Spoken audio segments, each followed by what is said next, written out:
మనం వారం వారం సంఘంలో పోషించబడతా ఉన్నాం కదా వాక్యంతో. ఏ విధంగా పరిశుద్ధంగా జీవించాలి, ఏ విధంగా ప్రేమ చూపించాలి, దేవుణ్ణి ఎట్లా అర్థం చేసుకోవాలి, దేవుని యొక్క గుణగణాలు ఏంటి నేర్చుకోవడము. ఇది క్రమం తప్పకుండా క్రమేణా మనము ఈ లెర్నింగ్ ప్రాసెస్లో వెళ్తున్నాం. ఎంత నేర్చుకున్నా సరే ఇంకా మనకి దేవుడు చూపిస్తూనే ఉంటాడు, ఆయన ప్రకటించుకుంటూనే ఉంటాడు. ఇది అయిపోయిందని చెప్పడానికి లేదు, జీవితాంతం జరిగే ప్రక్రియ ఇది. అయితే మనల్ని మనం వృద్ధి చేసుకోవడము, దేవునికి అనుగుణంగా జీవించడంతో పాటుగా మనము ఆయన మనసు ఎరిగిన వారైతే మనము ఆయన ఆజ్ఞలను గైకొని మనం చేయవలసిన పనులు కూడా చాలా ఉన్నాయి. అందులో ముఖ్యమైనది ఒకటి, చాలా ముఖ్యమైనది. అది లేకపోతే మనము ఇది రోజంతా ఎంటీగా ఉంటుంది. ఓకే, అది సువార్త, దేవుని గురించిన సువార్త పని, దేవుని గురించిన మంచి ఆయన కార్యాలని ఇతరులకు చెప్పి వారిని మనము సంఘంలోకి యాడ్ చేసే ప్రక్రియ. ఇది చాలా దేవుని దృష్టిలో చాలా ముఖ్యమైనదిగా ఉంటుంది. మనము కొన్ని ఈ నెక్స్ట్ అరగంట 40 నిమిషాలు దేవుని వాక్య ప్రకారం ఈ పని పట్ల ఎటువంటి ఆలోచన కలిగి ఉన్నారో, ఆయన హృదయం ఎట్లా ఉంది, ఆయన అనుసరించే వారు ఏ విధంగా దీన్ని మనకి తిరిగి బోధిస్తున్నారు అనేది మనం చూద్దాం. ఒకసారి మీరు ఆలోచించుకోండి, మీరు మొదట రక్షణ పొందినప్పుడు మీ స్వయంగా మీరే వచ్చారా, లేకపోతే ఎవరన్నా సహాయం చేశారా? మీకు దేవుని దగ్గర రావటానికి సహాయం చేశారా? వారు మీరు సంఘంలో జత చేయబడిన తర్వాత వారు సంతోషపడి ఉంటారా? చాలా. తర్వాత ఇంకా వారికి ఏ విధంగా మనం తిరిగి పేబ్యాక్ చేస్తాము? వారి రుణం ఎలా తీర్చుకుంటాం? మనం ఏం చేస్తే వాళ్ళు చాలా హృదయం నిండిపోయేంత ఆనందం పొందుతారు?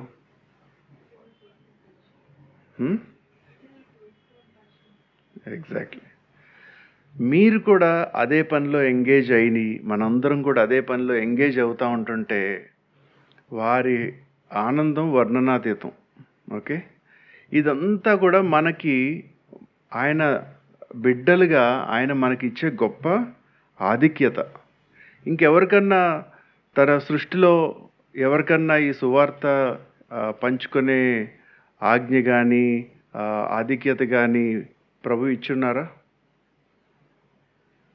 ఎవరికీ లేదు, దేవదూతలకు కూడా లేదు. మనమే ఆయన ప్రేమ రుచి చూచిన వారుగా, ఆయన చేత రక్షింపబడిన వారం మనకే ఆధిక్యత అన్నమాట. అది ఆ పని చేయటం కోసం. నేను వచనాలు చాలా ఉన్నాయి, అయితే నేను చదువుతూ ఉంటాను. మత్తయి 9:35 నుంచి కొన్ని వచనాలు చూద్దాం.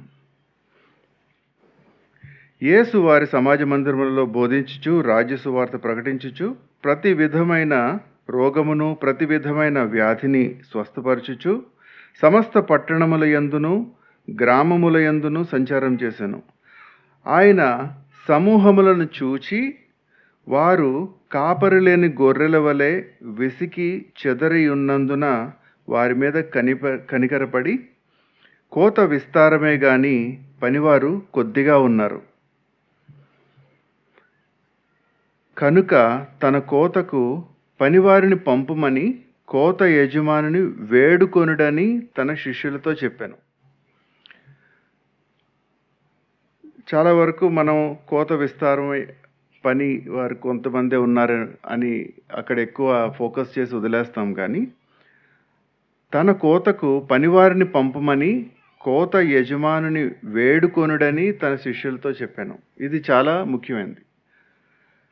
ప్రభు వారి శిష్యులకి ఏమి బోధిస్తున్నారంటే, మీరు దేవుణ్ణి వేడుకోండి, చాలామంది సేవకులు ఈ పనిలోకి నిమగ్నం అయ్యేటట్టు. ఎందుకంటే అంత అవసరత ఉంది, అంత ప్రాముఖ్యత దీనికి ఉంది. దేవుడు మనకు కల్పించిన రక్షణకు మన స్పందన ఏ విధంగా ఉండాలి?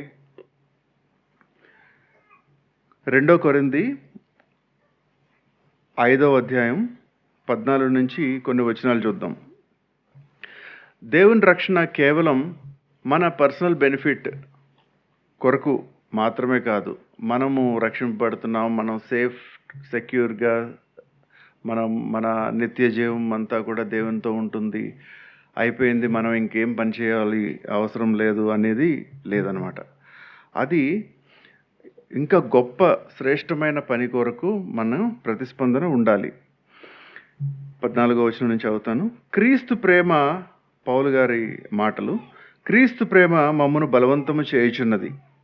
ఎలాగనగా అందరి కొరకు ఒకడు మృతి పొందిన గనుక అందరును మృతి పొందిరనియు, జీవించు వారిక మీదట తమ కొరకు కాక తమ నిమిత్తము మృతి పొంది తిరిగి లేచిన వాని కొరకే జీవించుటకు ఆయన అందరి కొరకు మృతి పొందననియు నిశ్చయించుకొనుచున్నాము. ఇక్కడ ఏమర్థమవుతుందంటే, రక్షణ పొందిన వారు ఇక నుంచి మనం జీవించే జీవితం మనది కాదు. ఎవరిది? క్రీస్తు ప్రభువుదే.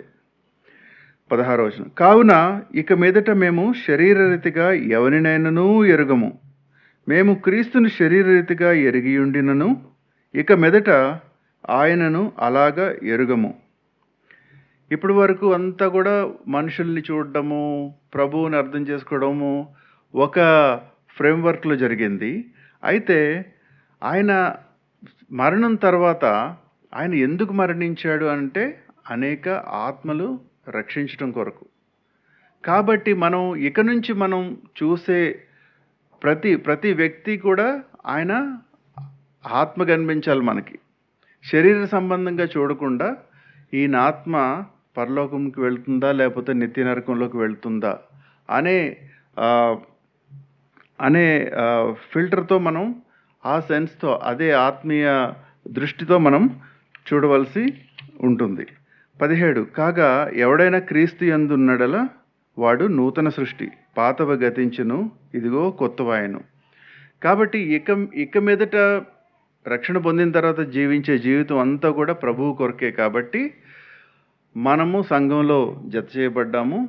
ఏ విధంగా నడవాలి, ఏ విధంగా ఆలోచించాలి, ఏ విధంగా మార్చుకోవాలి, ఇవన్నీ కూడా వారం తర్వాత వారం కానీ బైబిల్ స్టడీల్లో, ప్రసంగాల్లో మనం బోధ కంటిన్యూస్గా మనం తీసుకుంటూ ఉంటాం. ఎందుకంటే ఈ కొత్త జీవితానికి అనువైన అలవాట్లు లేకపోతే దృక్పథం ఇవన్నీ మనం అలవర్చుకోవాలి.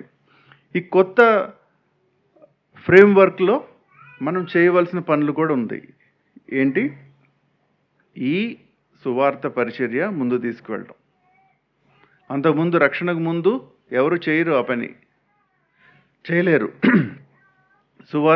రక్షణ పొందిన తర్వాత దాని విలువ ఎరిగిన వారంగా మనం ఆ పనిని ముందుకు తీసుకువెళ్ళాల్సిన ఆ కొత్త లైఫ్లో అదొక ముఖ్యమైన పని కూడా మనకి యాడ్ అవుతుంది.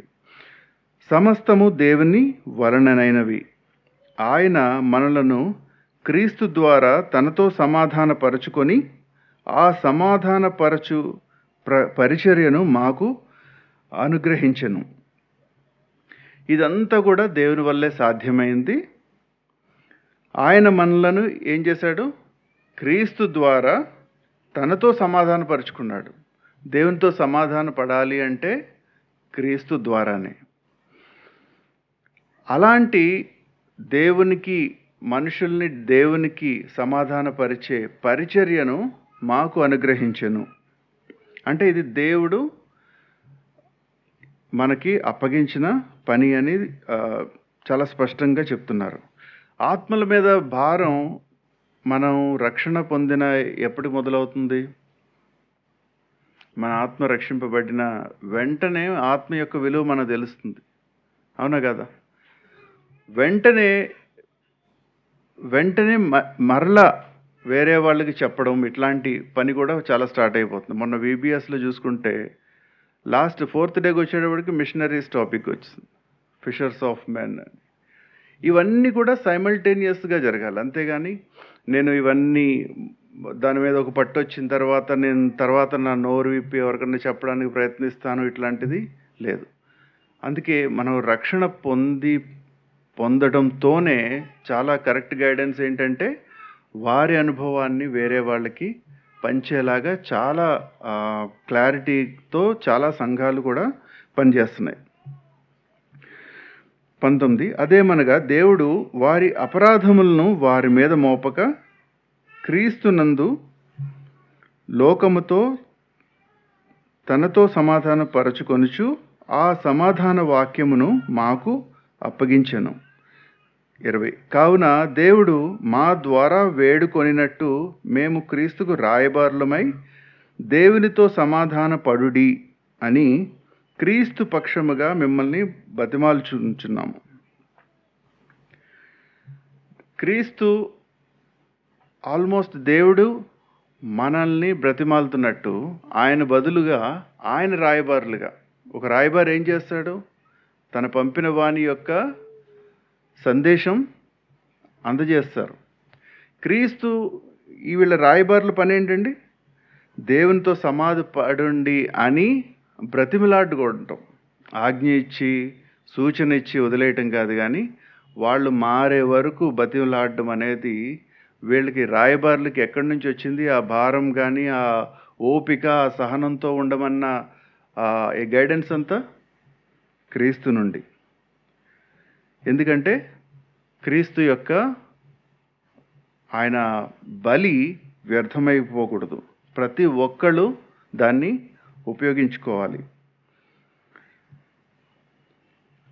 రోమీలకు రాసిన పత్రికలో కూడా పౌలు గారి మాటలు చూసుకున్నట్లయితే మొదటి వచనం 14 నుండి 16, అంటే ఈ సువార్త పనిలో ఉన్న వాళ్ళ సువార్త పని ఎలా చేయాలి అనే అపోస్తలు ఇవన్నీ మొదలుపెట్టినప్పుడు వారి హృదయంని దేవుడు ఏ విధంగా గైడ్ చేశాడో అదంతా పత్రికల ద్వారా మనకి చెప్తున్నారు. 14 నుంచి 16 గ్రీసు దేశస్థులు కాని వారికిని జ్ఞానులకును మూఢులకును నేను రుణస్థుడను కాగా నా వలనైనంత మట్టుకు రోమాలోని మీకును సువార్త ప్రకటించుటకు సిద్ధముగా ఉన్నాను. సువార్తను గూర్చి నేను సిగ్గుపడువాడను కాను. ఏలైనగా నమ్ము ప్రతివానికి, మొదట యూదునికి గ్రీసు దేశస్థునికి కూడా రక్షణ కలుగజేయుటకు అది దేవుని శక్తి అయి ఉన్నది. ఈయన ఏమని చెప్తున్నాడంటే, నేను వాళ్ళకి రుణపడి ఉన్నాను. వాళ్ళు ఈయనకి రుణపడి ఉండడం ఏంటి? ఈయన వారికి రుణపడి ఉండడం ఏంటి? ఎటువంటి ట్రాన్సాక్షన్ లేదు అప్పటి వరకు. అయితే దేవుడి యొక్క ఆత్మల యొక్క భారం అనేది పనిచేసే వాళ్ళ మీద ఆ విధంగా ఉంటుంది. నేను ఆయనకి సువార్త చెప్పాలి అంతే, ఇది నా పని. లేకపోతే ఆ రుణం నుంచి నేను విముక్తుడిని అవ్వలేను. అతనికి కావలసినట్టుగా నేను సువార్త సేవ చేస్తేనే తప్పించి నాకు నెమ్మది లేదు. ఆ పని ముగించినట్టు కాదు. ఎవరెవరికి?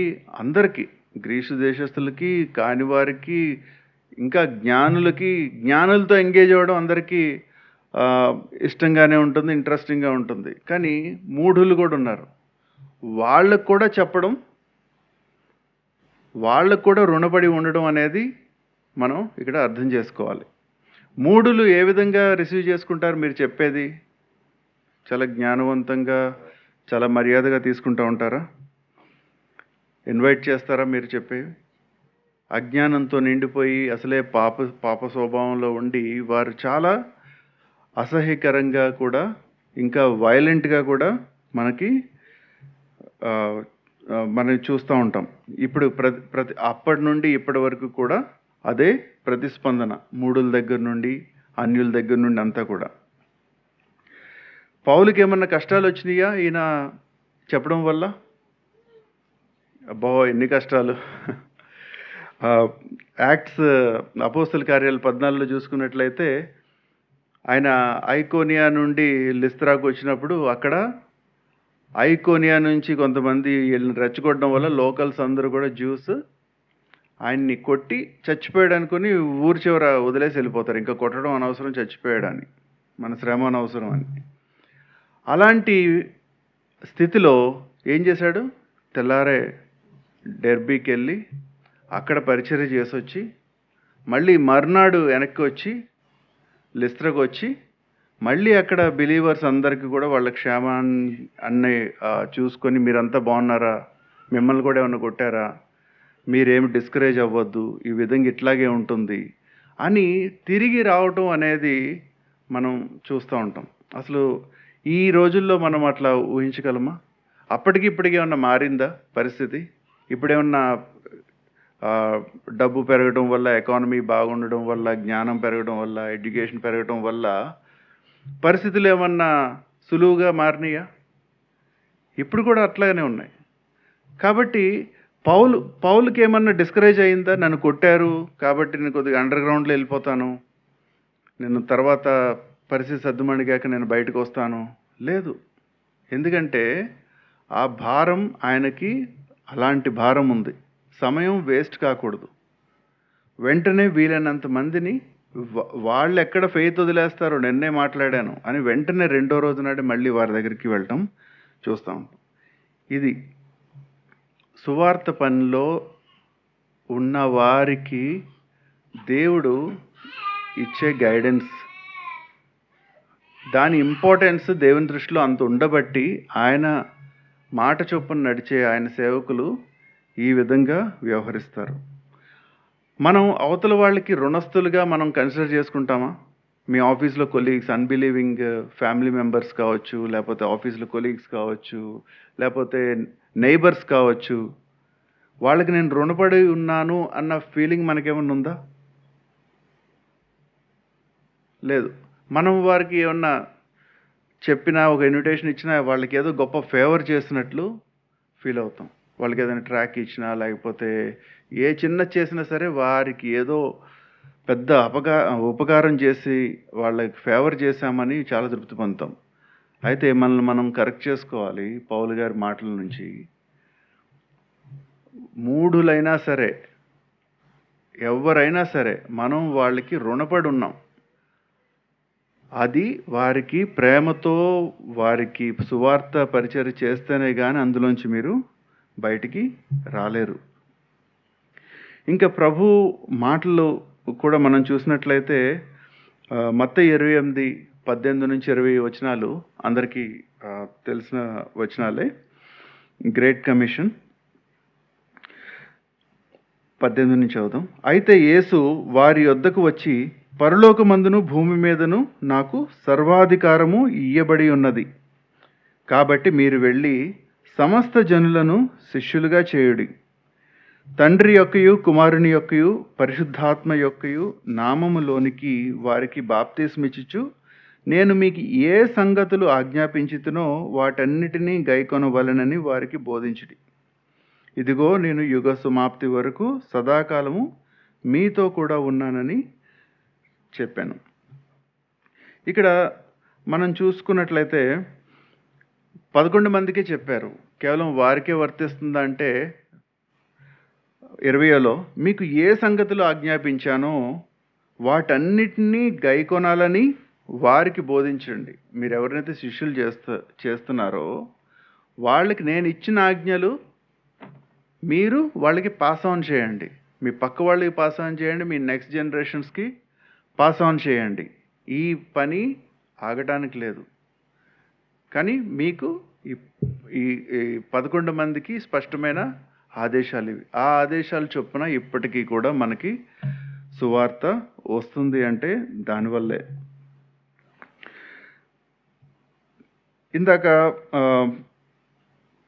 ఇందాక పౌల్ గారి విషయంలో ఆయన శ్రమలు ఇవన్నీ ఆలోచిస్తున్నప్పుడు అంతకుముందు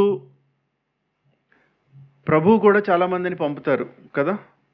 వాళ్ళ శిష్యుల్ని, మీరు ఈ పట్టణాలకు వెళ్ళి సువార్త ప్రచురించండి, రోగులను స్వస్థపరచండి, మంచి కార్యాలు చేయండి ఇవన్నీ ఇచ్చినప్పుడు, తర్వాత ఆ ట్రిప్స్ అయిపోయిన తర్వాత యోహాను, యాకోబులు ఒక చిన్న బిడ్డని హీల్ చేయలేకపోతారు.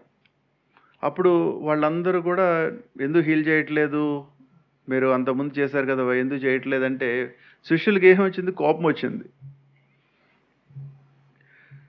మనకు కూడా అంతే.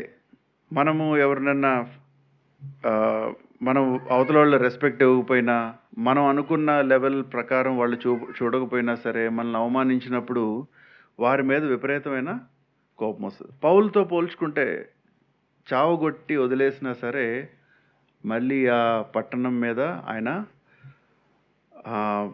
ఆయన మళ్ళీ ప్రేమతో మళ్ళీ వెళ్ళవలసి వచ్చింది. ప్రభు ఏం చెప్పాడు అంతకుముందు వాళ్ళ శిష్యులకి? ఏదన్నా పట్టణం మీ సువార్తని రిసీవ్ చేసుకోకపోతే మీ కాలిధూళ్ళు అక్కడే వదిలేసి వచ్చేయండి అని. అదొక ఎక్స్క్యూజ్ కావాలంటే పౌలు వాడుకోవచ్చు అట్లాగా. కానీ పౌలు అలా వాడుకోలేదు, మళ్ళీ తిరిగి వెళ్ళాడు. యాకోబు, యోహాన్ అయితే ఏమంటారంటే, అప్పుడు యేసు ప్రభు కంప్లైంట్ చేస్తారు కదా, ఆ బిడ్డ హీల్ అవ్వలేదని. ఆకాశం నుండి అగ్ని దిగి వీరిని నాశనం చేయనట్లు మేము ఆజ్ఞాపించటం నీకు ఇష్టమా అని అడుగుతారు ప్రభువుని. సో అదంతా ఇమ్మెచ్యూరిటీలోంచి ప్రభు మీకు మరీ ఇబ్బందిగా ఉంటే మీరు అక్కడి నుంచి వచ్చేయండి, రిస్క్ తీసుకోవద్దు అన్నారు. కానీ వాళ్ళు మెచ్యూరిటీ వచ్చిన తర్వాత వేరే వ్యక్తులు అయిపోయారు, వేరే మనుషులు అయిపోయారు. పౌలు గారిని చూసినట్లయితే ప్రమాదం ఉందన్నా సరే అది ఎక్కడా కూడా ఆయన పనిని ఆపట్లేదు. కాబట్టి మనం ఇప్పటిదాకా మనం ఏం అర్థం చేసుకున్నామంటే, ఆయన ప్రేమ మనల్ని బలవంతం చేయాలి. మనం అందరికీ రుణపడిన వారం కింద వారికి ఏదో ఫేవర్ చేస్తున్నట్టు కాకుండా మనం వాళ్ళందరికీ రుణపడి ఉన్నాం. వాళ్ళకి సేవ చేయాలి, తప్పనిసరిగా చేయాలి, అది మన బాధ్యత, దేవుడిచ్చిన బాధ్యత అని మనందరికీ గుర్తు ఉండాలి. దేవుడు వారందరినీ బతిమలాడుకుంటున్నాడు మన ద్వారా. మనం ఆ రాయబారుల స్థితిలో మనం ఉండాలి. అయితే సువార్త ప్రకటించాలి అంటే అందులో ముఖ్యమైన అంశాలు ఏమేమి ఉంటాయి? దేవుణ్ణి నమ్ముకోండి, మీకు ఉద్యోగాలు వస్తాయి, మీకు కష్టాలు తీరుతాయి, మీకు ఆరోగ్యం స్వస్థపడుతుంది, ఇట్లాంటివి మనం మాట్లాడకూడదు. ఎందుకంటే అట్లాంటి అష్యూరెన్సెస్ ఎక్కడా లేవు మనం ఇవ్వాల్సినవి. మనం సువార్తలో ఏం చెప్పాలి? ఇప్పుడు సువార్త అనగానే మనకి ఏం గుర్తు రావాలి? అసలు కొత్త వ్యక్తి చెప్పాలి అంటే రకరకాల అంశాలు ఉన్నాయి. ఇవన్నిటినీ మనము ఏంటంటే, ఆయన ఎవరు అనేది మనం చెప్పాలి, ఆయన గుణగణాలు ఏంటి, ఆయన పరిశుద్ధుడని చెప్పాలి, ఆయన తన మహిమను వేరే విగ్రహాలతో కానీ దేనితో కానీ పంచుకోవడం చెప్పాలి, అతను పాపాన్ని అసహించుకునే దేవుడు అని చెప్పాలి ఆయన. అవునా కదా? లేకపోతే వాళ్ళకి మన దేవుని యొక్క గొప్పతనం ఏంటి, ఎందుకు ఆయన వేరుగా ఉన్నారు మిగతా అన్ని దేవతల కంటే అనేది క్లియర్గా వాడికి అర్థమయ్యేలాగా చెప్పాలి. ఆయన పాపాన్ని సహించడు, పాపాన్ని సాల్వ్ చేయడానికి ఎంత దూరం అన్నా వెళ్తాడు. అయితే మనల్ని ఆ పాపాన్ని తప్పించడానికి ప్రభు యొక్క కార్యం తప్పకుండా చెప్పాలి, సులువు కార్యం చెప్పాలి. తర్వాత మీరు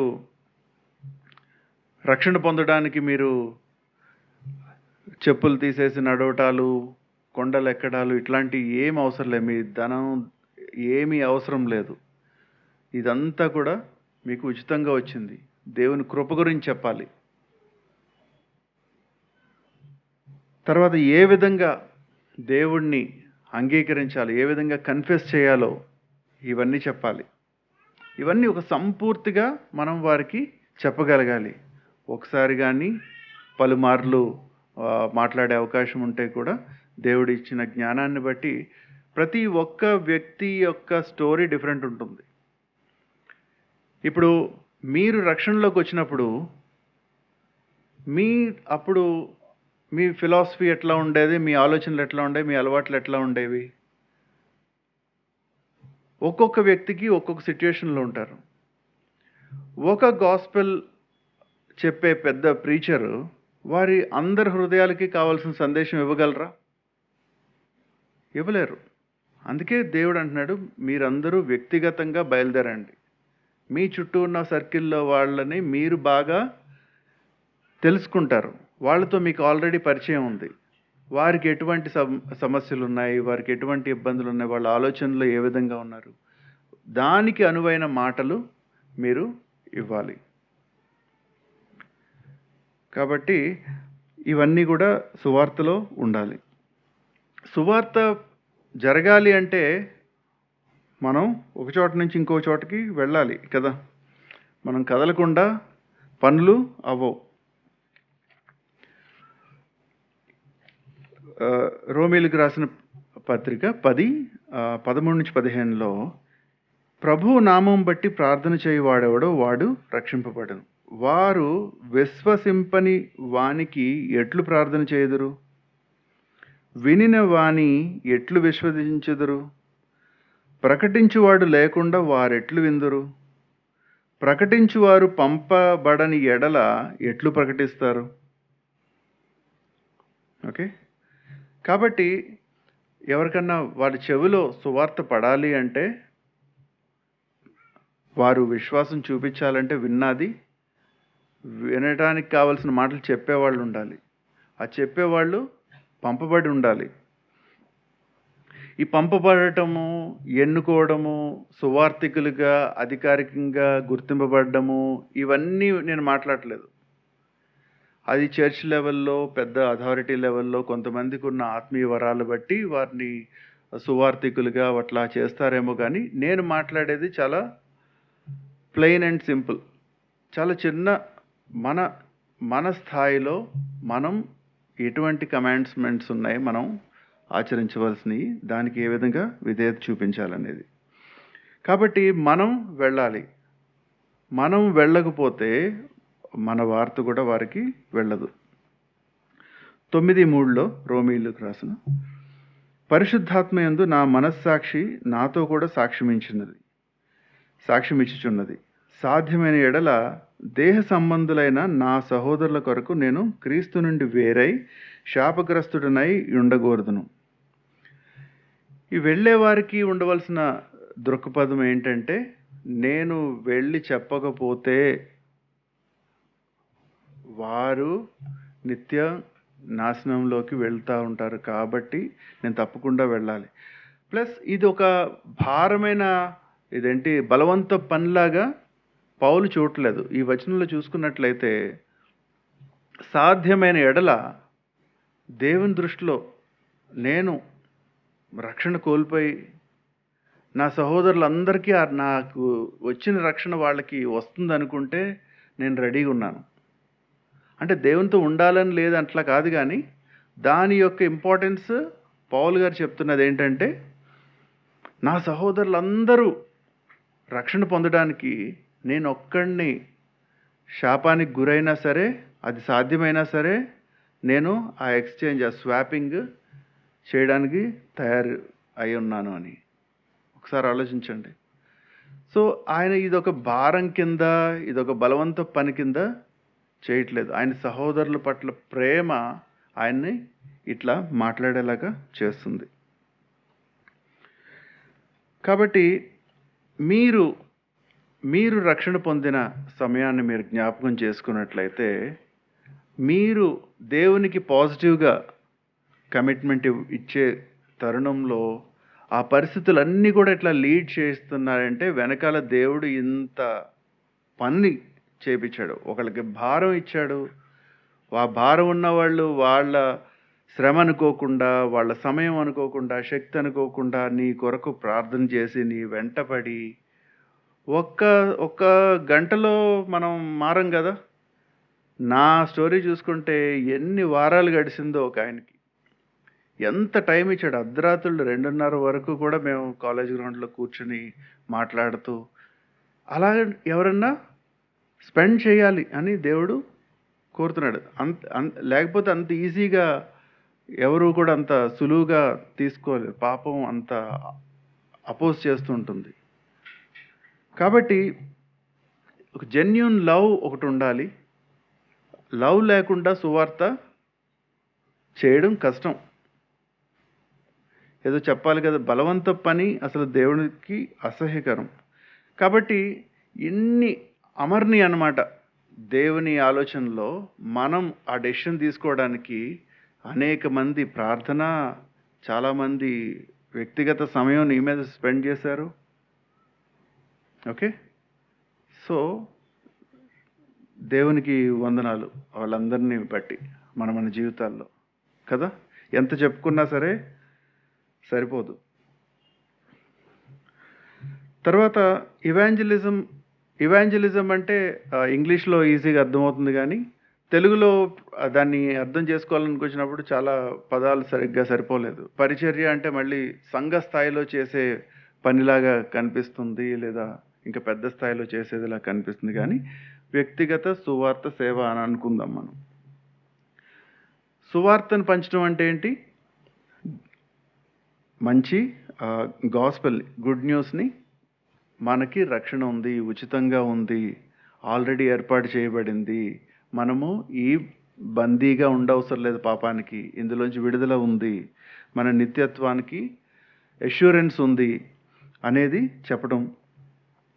ఇది మన ఇంకోటి జీవన శైలిలాగా అయిపోవాలి. ఆ పలానా రోజు నాడు నేను ఈ నెలకి ఒకళ్ళతో మాట్లాడితే అయిపోతుంది అన్నట్టు కాదు. మనం జీవన శైలి అంటే మనం పొద్దున్న ఆఫీస్ కోసం బయటికి వెళ్ళేటప్పుడే మన ప్రార్థనలో ఉండాలి. ఎవరన్నా నాకు తారసపడే అవకాశం ఇవ్వు ప్రభు, నేను చెప్పడానికి సిద్ధంగా ఉన్నానని. ఇదొక జీవన శైలి అయిపోవాలి. ఎప్పుడో జరిగే ఏదో రేర్ ఆపర్చునిటీ కోసం అప్పుడు చేయాలి, లేకపోతే నన్ను పలానా వాళ్ళు పిలుస్తా అన్నారు స్పీకర్ కింద, దానికి చేస్తే సరిపోతుంది అనేది దాని గురించి నేను మాట్లాడలేదు. మరలా ఇంకొక అంశం మనం తెలుసుకోవాల్సింది ఏంటంటే, ఇందులో నీ పనితనం, నీ శ్రమ మాత్రమే ఉంటుంది, ఫలాలకి సంబంధించిన బాధ్యత నీది కాదు. నువ్వు చెప్పడం వరకు, ప్రేమతో చెప్పడం వరకు, స్పష్టంగా చెప్పడం వరకు నువ్వు బాగా ప్రేయర్ చేసుకోవాలి, ప్లాన్ చేసుకోవాలి, ప్రిపేర్ అవ్వాలి. మనం ఏం చెప్పాలో కూడా మనం ప్రిపేర్ అవ్వాలి. అప్పటికప్పుడు ఏది పడితే అది చెప్పకుండా. కాబట్టి దానికి మీ పర్సనల్ టైంలోనే నేను చెప్పే సువార్త ఏ విధంగా ఉంటుంది, దాని అవుట్లైన్ ఏంటి, ఇది జనరల్గా అందరికీ అపీల్ అవుతుందా, అందరికీ రిలేట్ అవుతుందా, మరి కొంతమంది ఎక్స్ట్రీమ్ ఫిలాసఫీస్ నుంచి వచ్చిన వాళ్ళు అయితే ఎట్లాగా, ఏ విధంగా నేను మార్చుకోవాలి. నేను ఇది చెప్పినప్పుడు వారు ప్రశ్నలు కూడా వేస్తూ ఉంటారు కదా, ఎట్లాంటి ప్రశ్నలు రావచ్చు, నేను దానికి ఏం సమాధానాలు చెప్పాలి. ఇవన్నీ ప్రిపరేషన్ ముందుగానే పర్సనల్ టైం విత్ గాడ్, అందులో రకరకాల ఛానల్స్ ద్వారా మనం ఎక్విప్ చేసుకొని మనం సిద్ధంగా ఉండాలి. అప్పుడు ఏది కూడా చెప్పేసి వాళ్ళకు ఒక ప్రశ్న అడగగానే మన దగ్గర ఏం సమాధానం లేకపోతే మనకే దేని మీద నుంచి ఉంటున్నామో మనకి క్వశ్చన్ వేసుకోవాలన్నమాట. 2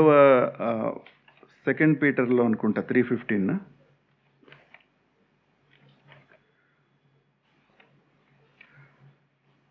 1 పీటర్ 3:15-16. నిర్మలమైన మనస్సాక్షి గలవారై మీలో ఉన్న నిరీక్షణను గురించి మిమ్మును హేతు అడుగు ప్రతివానికిని సాత్వికముతోనూ భయంతోనూ సమాధానం చెప్పుటకు ఎల్లప్పుడూ సిద్ధంగా ఉండండి. ఎప్పుడు కూడా మనము ప్రిపేర్డ్గా ఉండాలి. నువ్వు ఎందుకయ్యా నమ్ముతున్నావు, ఎందుకు విశ్వాసం దేవునిలో కనపరిచావంటే ఈ కారణాలు అని ఎవరు అడిగినా సరే చెప్పడానికి మీ దగ్గర సిద్ధంగా ఉందా? గాస్పెల్ ఎలా చెప్తావు అని ఒక 60 సెకండ్లు సమయం ఇస్తే మనం చెప్పగలమా కరెక్ట్గా తక్కువ టైంలో? అవన్నీ కూడా మనము ప్రిపేర్ అవ్వాలి. మనం ప్రిపేర్ అవ్వకపోతే వాడబడలేం, అవునా కదా?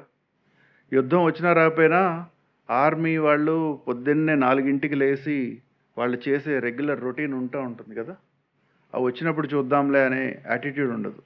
కాబట్టి మన ప్రిపరేషన్ సువార్త కొరకు ఆపర్చునిటీ కోసం పాకులాడే విధంగా మనం ఉండాలి. సువార్త అంటే డిబేట్లలోకి వెళ్ళటము, ఎవరికి ఎక్కువ థియలాజికల్ పాయింట్స్ తెలుసు, ఇట్లాంటివి కాదు. మనము ఇమీడియట్గా కన్వర్ట్ అయితేనే వారికి సువార్త చెప్పినట్టు కూడా కాదు. కన్వర్షన్స్ రిజల్ట్ అనేది మన చేతిలో లేవు. మనము కొంతమంది నాటుతారు, కొంతమంది నీళ్లు పోస్తారు. నేను నాటి తిని, అపోలో నీరు పోసెను, వృద్ధి చేయువాడు దేవుడే.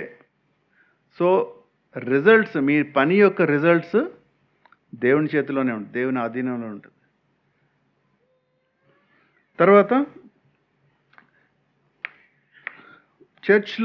మన చర్చ్లో కూడా సంఘం తరపున సువార్త పరిచర్య కార్యక్రమాలు ఉంటాయి. అవి మాత్రమే సరిపోవు. మనము సంవత్సరానికి 2 ఆపర్చునిటీస్ తీసుకుని చేస్తాం. VBS పిల్లలతో చేస్తాం. వీటితో పాటు మన ప్రతి సంఘం నుంచి కూడా వ్యక్తిగత సువార్త మీద ప్రతి ఒక్కళ్ళు సిద్ధమవ్వాలి. మనం ఈస్టర్ మెసేజ్ గురించో లేకపోతే ప్రీ క్రిస్మస్ గాస్పెల్ మీటింగ్ కొరకు మనం వెయిట్ చేయకూడదు.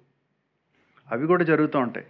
మీరు పర్సనల్గా ఎవాంజలైజ్ చేసిన వారిని అక్కడ తీసుకురావచ్చు, మరి ఇంకొక క్వాలిటీ మెసేజ్ కోసం. కానీ అవి మీ వ్యక్తిగత సువార్తని రిప్లేస్ చేయవు, దీని స్థానంలో అవి రావు. తర్వాత అనేక సేవా కార్యక్రమాలు ఉంటాయి. హాస్పిటల్స్, స్కూల్స్, ఎడ్యుకేషన్, ఇవన్నీ కూడా సువార్తకి ఎడిషనల్గా ఉంటాయి తప్పించి ఇవి చేస్తున్నాం కాబట్టి సువార్త పనిలో ఉన్నామని చెప్పడానికి కూడా లేదు. ఫ్రీగా మెటీరియల్ డిస్ట్రిబ్యూట్ చేయడం, ఇవన్నీ సువార్త అనేది మన నోళ్ళు తెరిచి వారి హృదయాలకి తట్టుకునేటట్టు మనం దేవుని యొక్క మంచితనాన్ని చెప్పడం. అయితే కొన్ని క్విక్గా ఒక 10 minutes తీసుకోవచ్చు. 5 minutes. ఓకే. సో మనకి ఆసక్తి లేకపోవడానికి గల కారణాలు ఏంటంటే 7 minutes. మనం అంత ఎంగేజ్ అవ్వలేక, ఓకే, మనం ప్రశ్న అడిగితే గత వారంలో ఎంతమంది చెప్పావు, లేదా ఒక నెలలో ఎంతమందికి సువార్త చెప్పావు, 6 నెలలు ఎంతమంది చెప్పావు అంటే కొంతమంది దగ్గర మంచి సమాధానాలు ఉంటాయి, కానీ చాలామంది దగ్గర ఉండకపోవచ్చు. ఎందుకు మనకి ఈ ఆసక్తి తక్కువైపోయిందని ఒకటి చూస్తే, ఒకటి ఏంటంటే ఒక సంఘ కల్చర్లోనే కూడా మీరు అన్యులతో కలిసి తిరగొద్దు. మిమ్మల్ని చర్చ్ సపరేట్ చేస్తుంది, అన్బిలీవర్స్ని క్రిస్టియన్స్ని. మీరు వారితో ఎక్కువ తిరగొద్దు, ఇట్లా అని. తర్వాత మనం చాలా కార్యక్రమాలు కూడా మనం పెట్టేస్తూ ఉంటాం. దాంతో ఫ్రీ టైం మిగతా వాళ్ళతో మీ నైబర్స్ వెళ్ళి విజిట్ చేయడానికి కానీ, లేకపోతే మీ బంధువులు విజిట్ చేయడానికి కానీ కూడా టైం లేనంతగా కొన్ని సంఘాలు ఆక్యుపై చేసేస్తూ ఉంటాయి వాటి పీపుల్ని కూడా. దానివల్ల సమయం దొరకదు వేరే వాళ్ళతో రిలేట్ అవ్వడానికి, వాళ్ళతో బాండింగ్ పెంచుకోవడానికి, వాళ్ళ పరిస్థితులు అర్థం చేసుకోవడానికి కూడా. అది ఒక కారణం కావచ్చు. మళ్ళీ ఇంకొకటి ఏంటంటే, లోకమంతా కూడా సంఘానికి వ్యతిరేకంగా పనిచేస్తుంది అని ఒక తెలియని దాని నుంచి దూరంగా జరగాలి, లోకం నుంచి దూరంగా.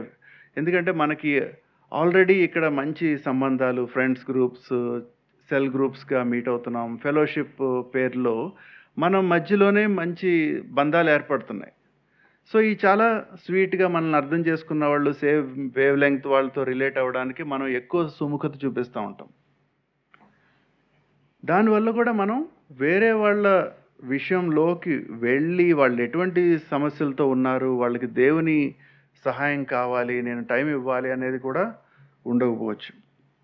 అయితే యేసు ప్రభు గారు ఏం చేశారు అని చూసినట్లయితే, ఆయన మత్తయి 9 పరిసయ్యులు, మీరు ఆయన భోజనముకు ఇదిగో సుంకరులను పాపులను అనేకులు వచ్చి ఆయన యొద్దను ఆయన శిష్యులందరూ కూర్చుండ్రి. ఎందుకు యేసు ప్రభు వీరందరితో కలిసి ఉంటున్నారు? ఈయన మంచి బోధకుడు కదా, పాపులైన సుంకరులతోనూ పాపులతోనూ వీళ్ళందరితో ఎందుకు ఉంటున్నారు అనేది చాలామంది అబ్జెక్ట్ చేశారు. ఇతడు పాపులను చేర్చుకొని వారితో కూడా భోజనం చేయుచున్నాడని చాలా సణుక్కున్నారు. సో మనం వేరే అన్‌బిలీవర్స్‌తో మింగిల్ అయినప్పుడు బహుశా టూ మచ్ టైమ్ వారందరితో పెడుతున్నామని మన అన్‌కాన్షియస్‌గా మనకు మనమే గద్దించుకుంటామేమో. అయితే పౌలు గారు 1 కొరింథీ 5:9, 10లో ఏమంటారంటే 10లో అయితే ఈ లోకపు జారులతోనైనను, లోభులతోనైనను, దోచుకుని వారితోనైనను, విగ్రహారాధికులతోనైనను ఏమాత్రము సాంగత్యము చేయవద్దని కాదు. అలాగైతే మీరు లోకంలో నుండి వెళ్ళిపోవలసి వచ్చు కదా. అర్థమైందా? వీళ్ళందరితో ఏమీ రిలేట్ అవ్వద్దని కాదు.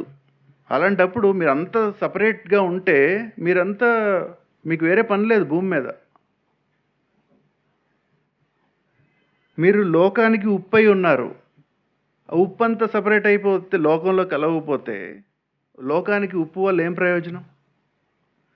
సో యేసుక్రీస్తు ప్రభువారు మన అపోస్తలు చాలా క్లియర్గా చెప్తున్నారు, మీరు అన్యులతో వారితో మంచి సహవాసం కలిగి ఉండండి. మిమ్మల్ని చూసి వాళ్ళకి చాలా ఆకర్షణీయంగా ఉంటాడు దేవుడు.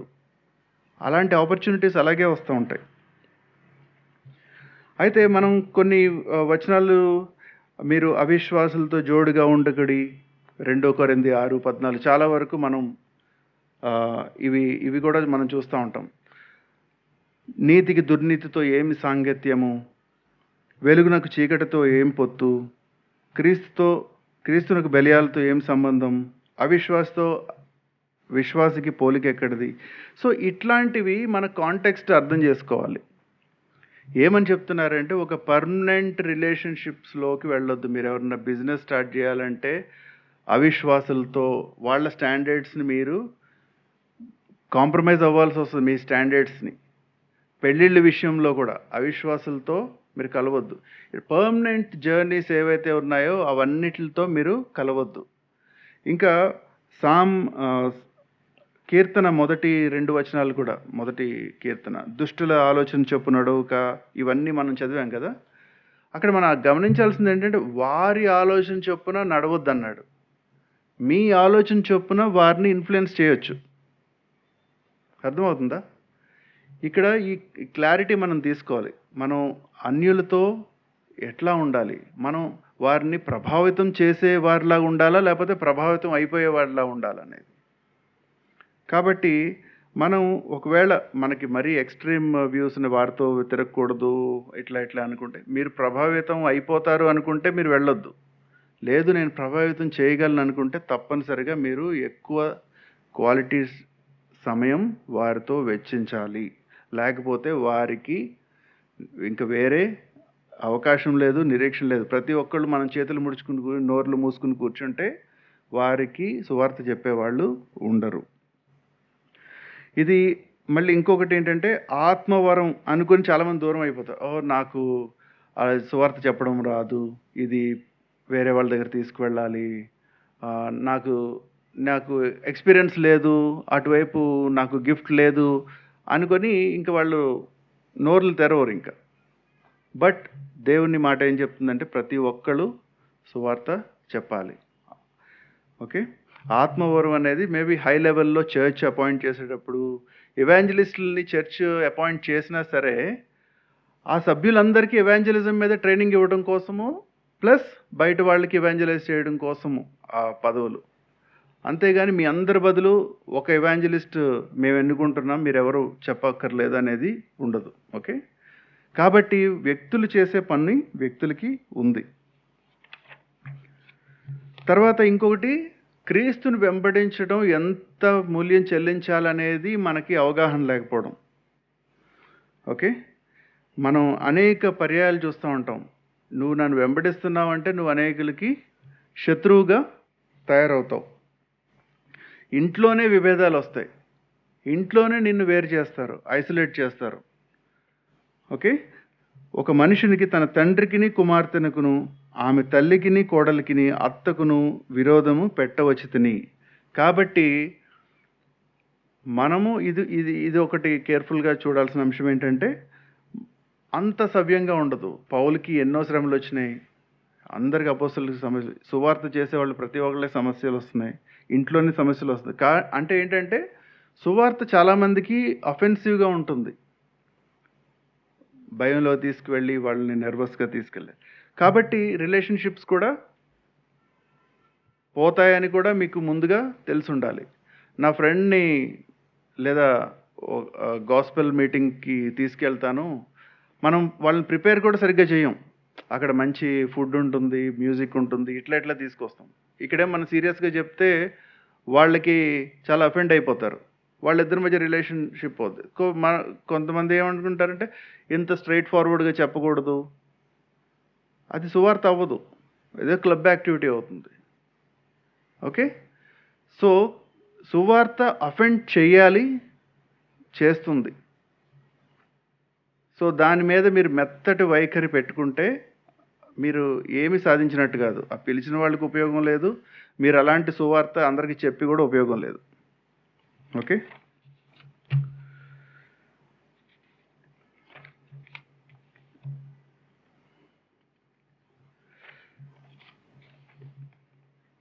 కాబట్టి ఒక నిమిషంలో మనం ఫిలిప్ లాంటి ఎవాంజలిస్ట్ అవ్వకపోవచ్చు. ఆంద్రే ఉన్నాడు కదా, ఏం చేశాడు ఆయన? వెళ్ళి పేతురుని తీసుకొచ్చేసాడు, మెస్సయ్య అని కనుగొంటిమి. సో ఒక్కొక్కరికి ఒక్కొక్క విధమైన దేవుడి గైడెన్స్ ఉంటుంది.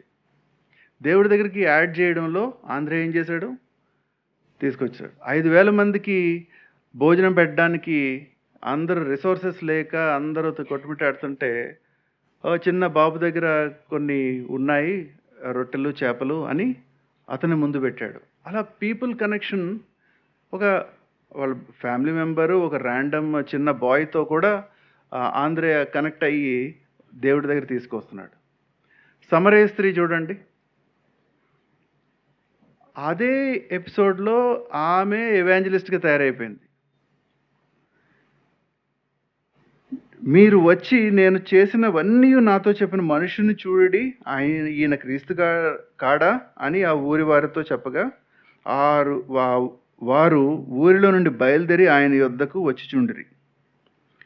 నేను చేసినవన్నీ నాతో చెప్పానని సాక్ష్యం ఇచ్చిన స్త్రీ యొక్క మాటను బట్టి ఆ ఊరిలోని సమరయుల్లో అనేకులు ఆయన యందు విశ్వాసం ఉంచారు. కాబట్టి మనం పెద్ద పెద్ద క్రౌడ్ని మనం అడ్రస్ చేసి మాట్లాడే అవసరం లేదు. మనకి చిన్న చిన్న ఆపర్చునిటీస్, మన సర్కిల్లో వాళ్ళందరినీ కూడా మనం ప్రేయర్ఫుల్గా మీట్ అవ్వాలి. తర్వాత ఇంకొకటి, దేవుడు